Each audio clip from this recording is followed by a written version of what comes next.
am happy to see you all today attending this press conference, and we will be discussing about preparedness, response, and recovery.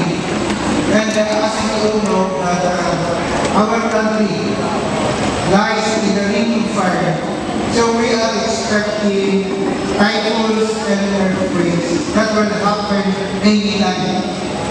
So it is imperative for all of us to be prepared, to have a very good plan, in order for us to have a very good response also, as well as a plan for recovery.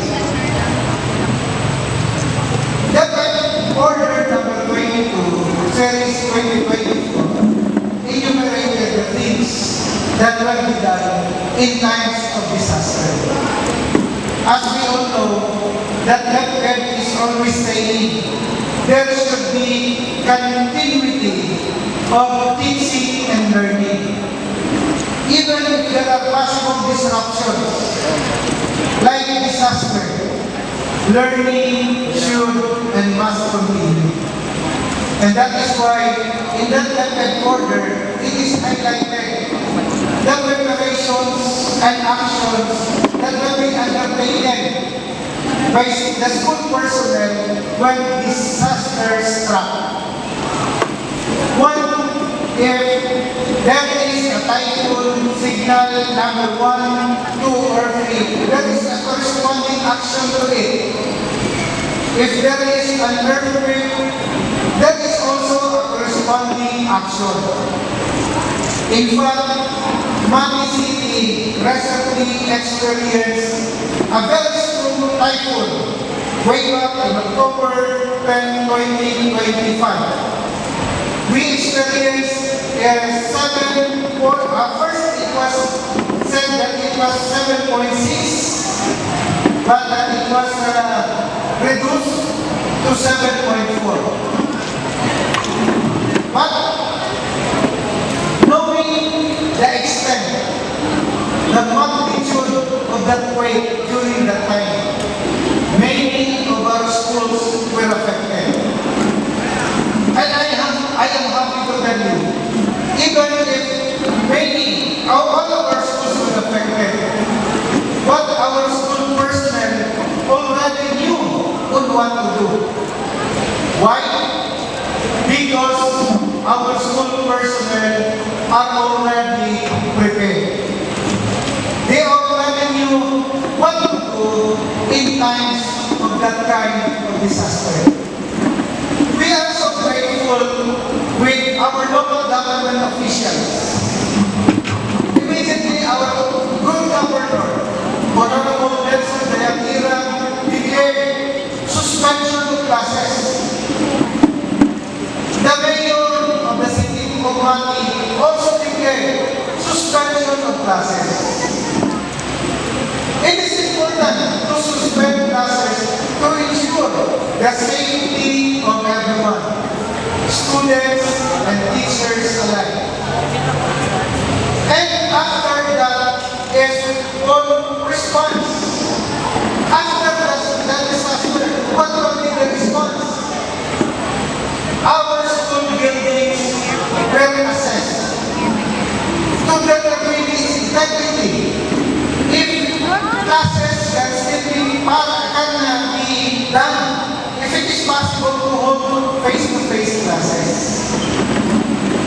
But sad to say, it was found out that many of our classrooms were severely damaged because of that quake. And that's the reason why the face-to-face classes was still suspended. But in spite of the suspension of the face-to-face classes, learning still continued. Why? Because we shift to the alternative delivery mode.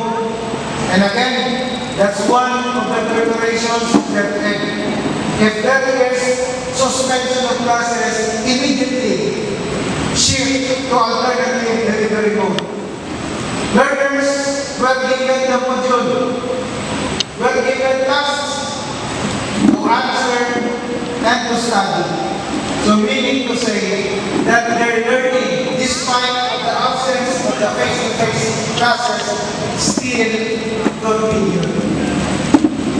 So, and that's the reason why we have the order, and even if there are suspension of classes because of course major, still let them is prevailed. Our teachers are praying on it. That will be all, and good morning everyone.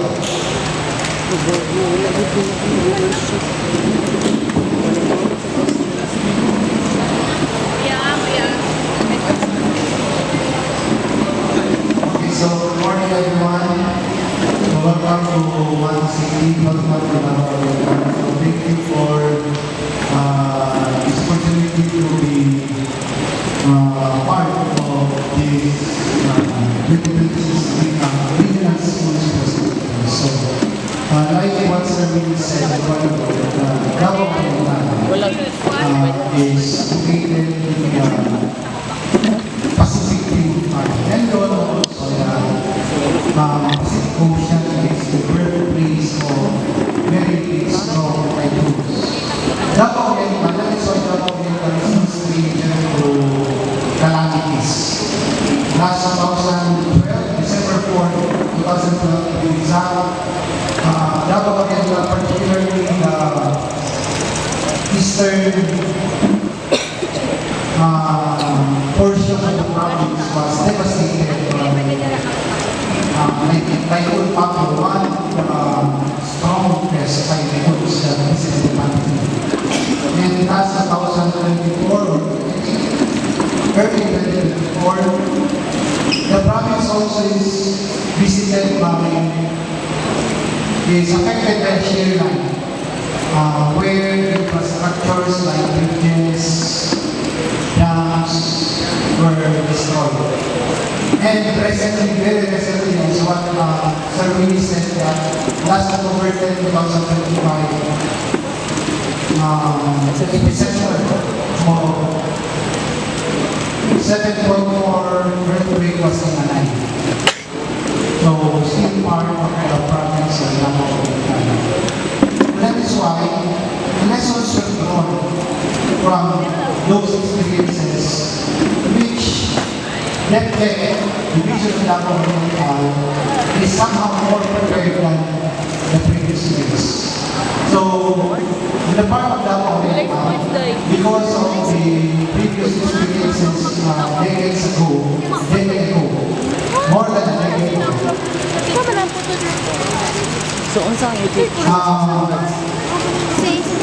we prepared. So, in what way? So, contingency plans are being instituted or made part of the plan of every school.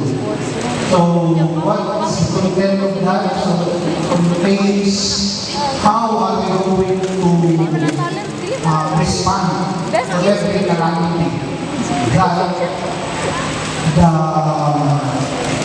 community will face. Another, it contains also activities, school activities wherein the awareness and preparedness of our learners in terms of when there will be activities to be strengthened. Number one, core messages of the disaster preparedness and mitigation are being integrated into lesson plan because it's part of the curriculum. Another is, as what Sir Willie said, the learning resources like modules are already prepositioned in the schools. So that in time of disaster or whatever, or if there would be a need to use those things, it would be easy for the school to dispatch those, and instructions are already given also to the students that there are interruptions, if there is a need to shift to alternative delivery mode, so they already instructed as to the competencies or topics that we need to study. Another one, also, in partnership with the local government units, with non-government organizations, after the Pablo, infrastructures, school infrastructures were strengthened in a way that it would withstand typhoons. And not only the school is being trained or being capacitated on how to respond to calamities, but also the community, because the school is part of the community. And the partnership with LGU is really a must in order for the coordination and how things would be done if there would be calamities shall be put into place. So,